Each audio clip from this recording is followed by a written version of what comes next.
ओम शांति। वाणी है आज की 31/3/2022 की। सारे मुरली का मीठे बच्चे, ज्ञान मार्ग में तुम्हारे ख्यालात बहुत शुद्ध होने चाहिए। सच्ची कमाई में झूठ बोला, कुछ उल्टा किया तो बहुत घाटा पड़ जाएगा। प्रश्न है, जो तकदीरवान बच्चे ऊंच पद पाने वाले हैं, उनकी निशानी क्या होंगी? उत्तर है, उनसे कोई भी काम खराब नहीं होगा। यज्ञ की सेवा में हड्डी हड्डी लगाएंगे। उनमें कोई भी लोभ नहीं होगा। वहां बहुत सुखदायी होंगे। मुख से सदैव ज्ञान रत्न निकालेंगे। बहुत मीठा होंगे। वह इस पुरानी दुनिया को जैसे देखते हुए भी नहीं देखेंगे। उनके अंदर ये ख्याल नहीं आएगा कि जो तकदीर में होगा देखा जाएगा। बाबा कहते हैं, ऐसे बच्चे कोई काम के नहीं। तुम्हें तो बहुत अच्छा पुरुषार्थ करना है। गीत है आज का, हमारे तीर्थ न्यारे हैं। ओम शांति। ये तो भक्ति मार्ग का गीत है। तुम जानते हो हमारी ही महिमा हो रही है। भक्ति मार्ग में महिमा गाई जाती है और ज्ञान मार्ग में यह प्रार्थना और भक्ति नहीं की जाती, क्योंकि ज्ञान माना पढ़ाई। जैसे स्कूल में पढ़ते हैं, पढ़ाई में एम ऑब्जेक्ट रहती है। हम यहां पढ़कर फलाना पद पाएंगे, ये धंधा करेंगे। कई सीखते हैं ऐसी ठगी करेंगे, ऐसा पैसा कमाएंगे। बहुत पैसे के लिए ठगी करते हैं तो इसको भ्रष्टाचार कहते हैं। लूट मार भी करते हैं, गवर्नमेंट की चोरी करते हैं। धन कमाकर अपने को सुखी रखने के लिए और बाल बच्चों को सुखी रखने के लिए, पढ़ाकर शादी आदि कराने के लिए। और यहां तो तुमको पैसे कमाने की कोई बात नहीं। यहां है पवित्र पढ़ाई। भल गृहस्थ व्यवहार में रहते हो, सिर्फ पढ़ना है। कई कहते हैं कि हमें तनख्वाह कम मिलती है, इसलिए ठगी करनी पड़ती है, तो क्या करें। परंतु इस ज्ञान मार्ग में तो ऐसे कोई भी ख्यालात नहीं होने चाहिए, नहीं तो दुर्गति हो पड़ती है। यहां तो बहुत सच्चाई सफाई से बाप को याद करना पड़े, तभी तो उच्च पद पा सकते हैं। स्टूडेंट को पढ़ाई के सिवाय और कोई भी बात बुद्धि में नहीं रहनी चाहिए,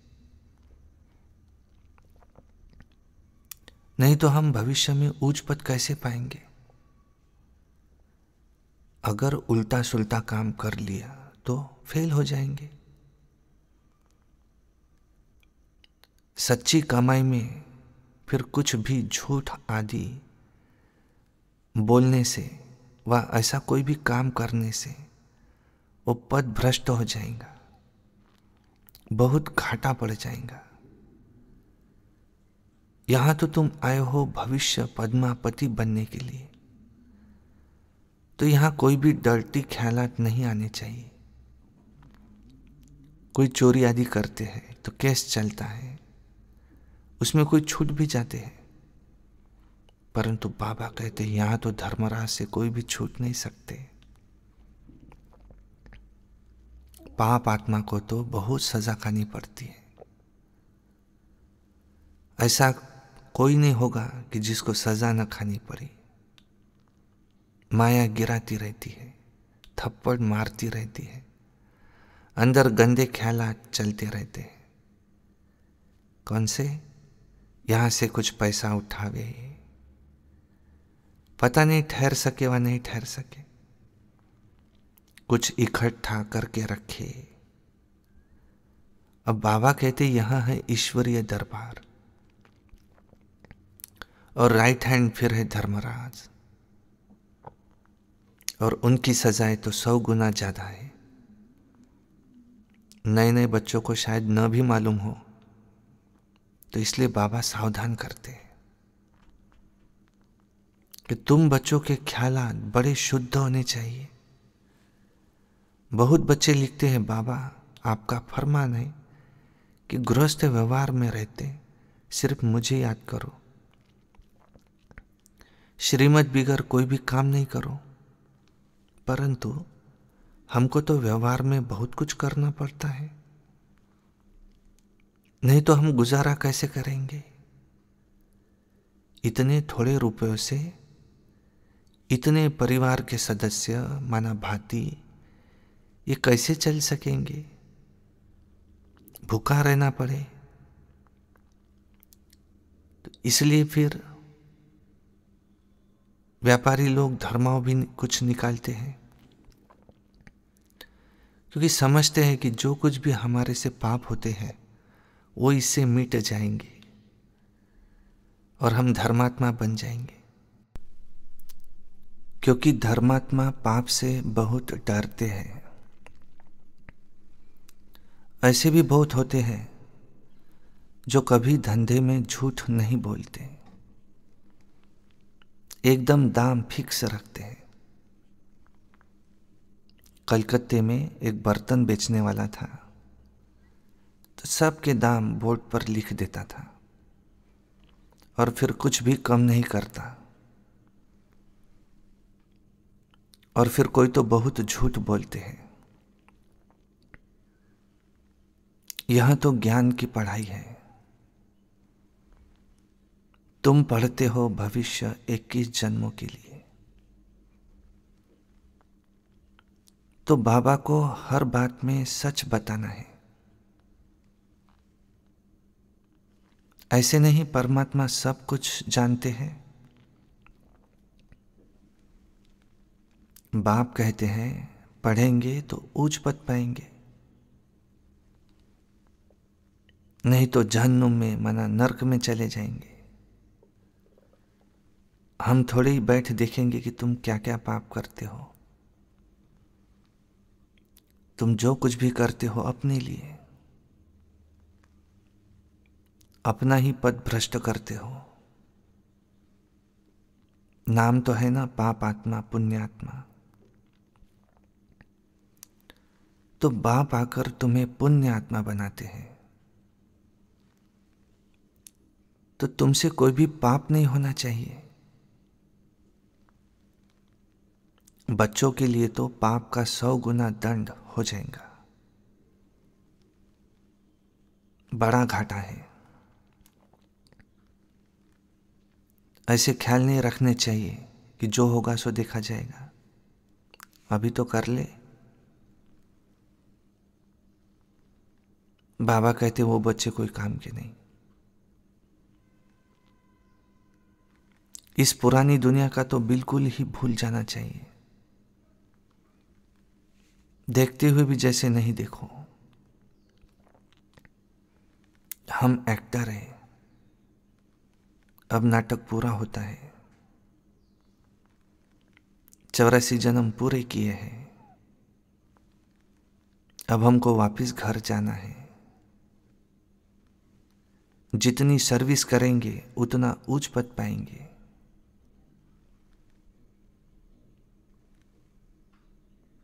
अभी प्रदर्शनी मेले की सर्विस निकली है।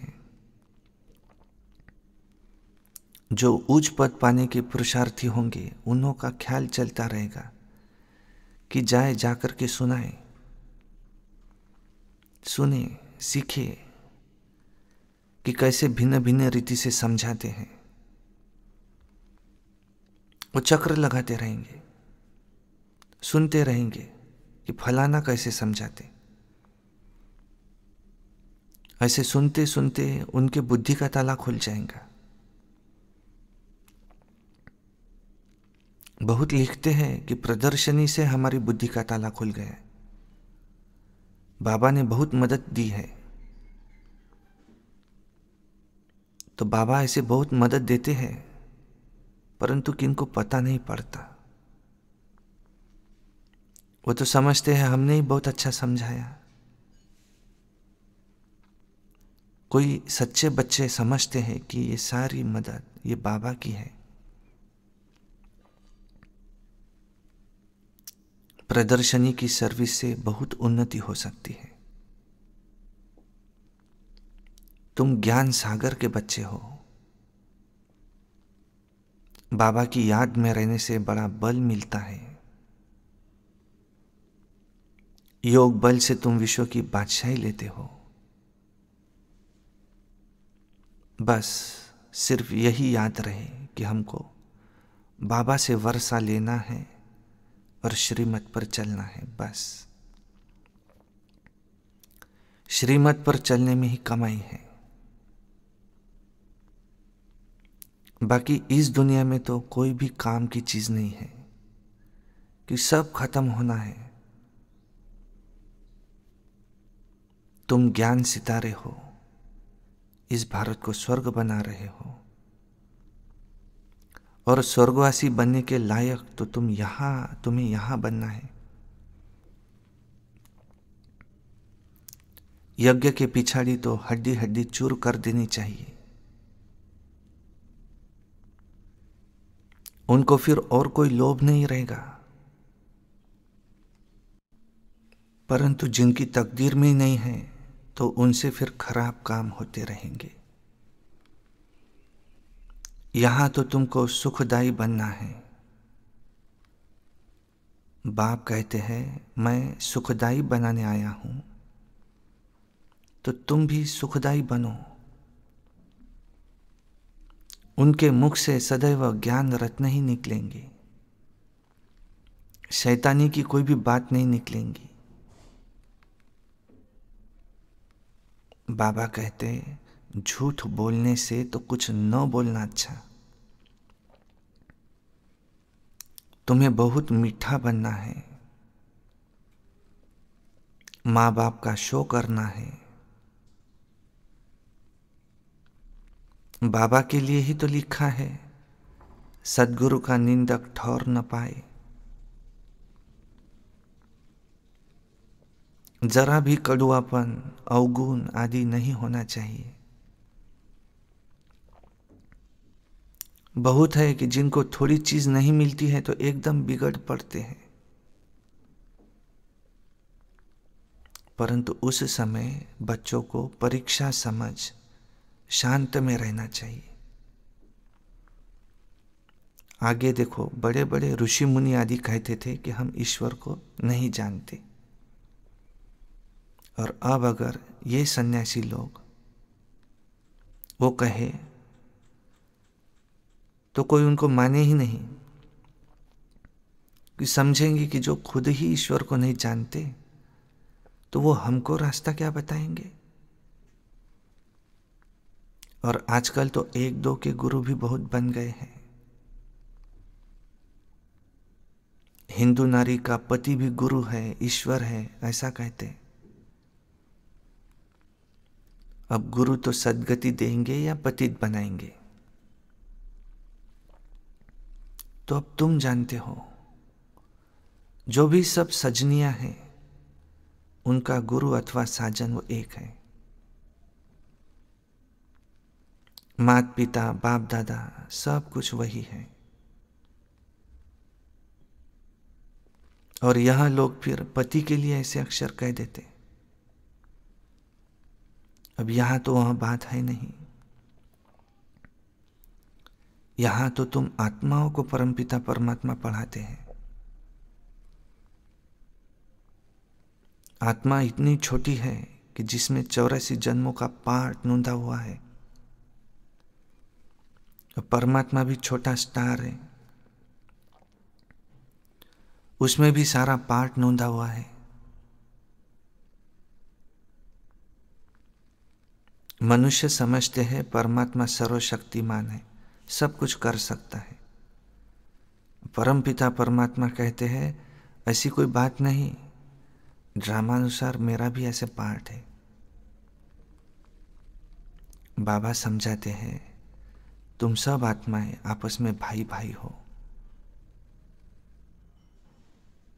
तो आत्मा अपने भाई के शरीर का खून कैसे करेंगी?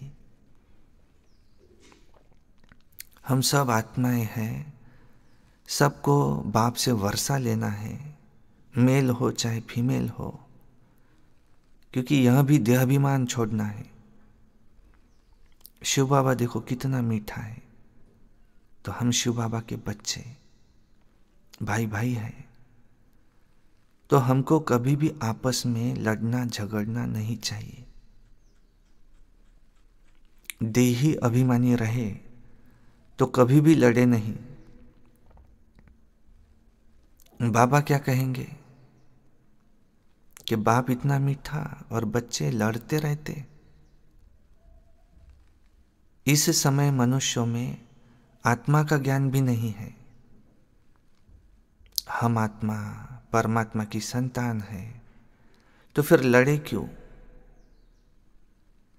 मनुष्य तो सिर्फ कहने मात्र कह देते हैं। बाप कहते तुम तो प्रैक्टिकल में हो। बाप कहते हैं देह अभिमान को छोड़ो, हम आत्मा है, अब वापिस जाना है, यही तात लगी रहे, पूरा पुरुषार्थ करना चाहिए। बाप जैसा मीठा और लवली जरूर बनना है। तब तो बाप कहेंगे सपूत बच्चा कितना लवली हो गया। देखो बाप कितना निरंकारी है। कहते हैं मैं तुम्हारा बाप, टीचर, गुरु सब कुछ हूं। आधा कल्प से तुम मुझे याद करते आए हो कि बाबा आओ। तो यह भी मेरा ड्रामा में पार्ट है। तो पहले यह घड़ी आदि तो नहीं थी, रेती पर ही टाइम देखते थे। इस साइंस जो कुछ भी अभी बन रहा है सब तुम्हारे लिए है। ये साइंस वाले कोई ज्ञान नहीं लेंगे, क्योंकि उनको आना है प्रजा में। फिर महल आदि बनाने वाली तो प्रजा तो होती है ना। राजा रानी तो सिर्फ ऑर्डर देने वाले होते हैं। तो यह कोई गुम नहीं हो जाएंगे, यह बहुत होशियार हो रहे हैं। बाकी चंद्रमा आदि पर जाना यह सब अति की निशानी है। साइंस भी दुख देने वाली हो गई है, वहां सुख की चीजें रहती हैं। अब ये भी बाकी थोड़े समय के लिए है। टू मच में जाते हैं तो विनाश हो जाता है। बाकी सुख तो तुम भोगेंगे। मम्मा बाबा कहते हो तो फॉलो करना चाहिए। तो तुम्हारे मुख से सदैव रत्न निकलने चाहिए। कहते हैं पत्थरों ने गीत गाया, तो तुम पहले पत्थर बुद्धि थे, बाबा ने आकर तुमको पत्थर बुद्धि से पारस बुद्धि बनाया। अभी तुम गीता का गीत गा रहे हो। बाकी वहां पत्थर गीत नहीं गाएंगे। गीता को ही गीत कहा जाता है। तुम अभी परमपिता परमात्मा की बायोग्राफी को जानते हो। वो लोग तो कुछ भी अर्थ नहीं समझते। रत्नों के बदले पत्थर ही मारते हैं। अब तुम्हारी बुद्धि में रत्न है नंबरवार। कोई के मुख से तो हीरे मोती निकलते हैं, इसलिए तो तुम्हारे नाम पड़े हैं नीलम परी, सब्ज परी। तुम पत्थरों से रत्न अथवा पारस बन रहे हो। अब तुम्हारा काम है जो भी आवे उनको समझाना है कि तुम्हारा परमपिता परमात्मा के साथ संबंध क्या है। जब तक इस बात का एक्यूरेट जवाब नहीं लिख करके दे, तब तक के बाबा को मिलना भी फालतू है। पहले बाप को तो जाने, तब समझे कि बीकी किसकी पोतरिया है। बड़ी ऊंची मंजिल है।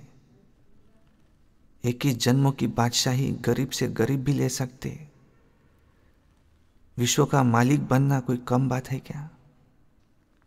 सिर्फ श्रीमत पर चलना है। भगवान खुद कुर्बान जाते हैं बच्चों पर। 21 जन्मों की कुर्बानी करते हैं। कहते हैं विश्व के मालिक भव, तो जरूर बच्चों के मुख से रत्न ही निकलते हैं। तब तो भविष्य में पूजनीय देवता बनते हैं। अच्छा, मीठे मीठे सिकिलधे बच्चों प्रति माता पिता बाप दादा का याद प्यार और गुड मॉर्निंग। रूहानी बाप की रूहानी बच्चों को नमस्ते, और हम रूहानी बच्चों की रूहानी बाप दादा को याद प्यार गुड मॉर्निंग नमस्ते। धारणा के लिए मुख्य सार है। नंबर 1, मीठा बन माँ बाप का शो करना है। कड़ुआपन जरा भी है तो उसे निकाल देना है।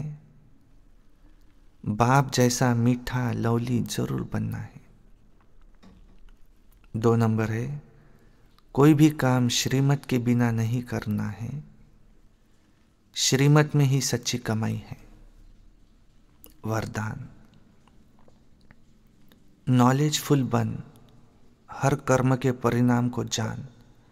कर्म करने वाले मास्टर त्रिकालदर्शी भव।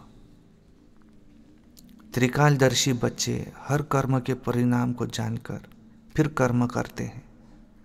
वे कभी ऐसे नहीं कहते कि होना तो नहीं चाहिए था लेकिन हो गया, बोलना तो नहीं चाहिए था लेकिन बोल दिया।